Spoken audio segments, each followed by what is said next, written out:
13ই November কি ঘুরতে যাচ্ছে বাংলাদেশে? লকডাউন, রায় নাকি নতুন অধ্যায়?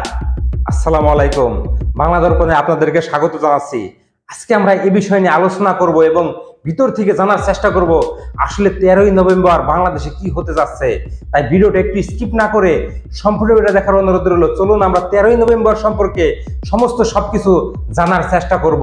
13ই নভেম্বর এই তারিখটা ঘিরে এখন পুরো দেশে জুড়ে একটাই প্রশ্ন, কি ঘটতে যাচ্ছে বাংলাদেশে? ক্ষমতাচ্যুত আওয়ামী লীগের ঘোষণা করা লকডাউন কর্মসূচি ঘিরে জনমনে তৈরি হয়েছে তীব্র কৌতূহল আর উদ্বেগ। অনেকে বলছে এই কর্মসূচির মধ্যে দিয়েই কি তারা আবারও ক্ষমতায় ফেরার বার্তা দিচ্ছে, নাকি এটি কেবল রাজনৈতিক শক্তি পরিমাপের একটি মহড়া? গত বছরে 5ই আগস্ট অভ্যুত্থান, সেই দিন ক্ষমতা হারায় আওয়ামী লীগ। তারপর থেকে দলটি যেন ছিন্ন ভিন্ন। কেন্দ্রীয় নেতৃত্বের বড় অংশ এখন পলাতক, কারাগারে বন্দী। তবুও সাম্প্রতিক সময়ে দেশের বিভিন্ন এলাকায় দেখা গেছে তাদের ছোট ছোট ঝটিকা মিছিল, যা ইঙ্গিত দিচ্ছে দলটি হয়তো আবারও মাঠে নামার প্রস্তুতি নিচ্ছে। এ অবস্থায় দলের পক্ষ থেকে ঘোষণা আসে 13ই নভেম্বর দেশব্যাপী লকডাউন। কিন্তু প্রশ্ন হচ্ছে, এই লকডাউনের উদ্দেশ্য কি? রাজনৈতিক বিশ্লেষকরা বলেছেন এটি কেবল একটি প্রতিবাদ কর্মসূচি নয়, বরং দলটির অস্তিত্ব টিকিয়ে রাখার শেষ চেষ্টা। কারণ এই দিনই ট্রাইব্যুনাল ঘোষণা করবে মানবতা বিরোধী অপরাধের মামলায় শেখ হাসিনার রায়ের তারিখ। অর্থাৎ 13ই নভেম্বরের দিনটি রাজনৈতিকভাবে হতে যাচ্ছে অত্যন্ত সংবেদনশীল ও তাৎপর্যপূর্ণ।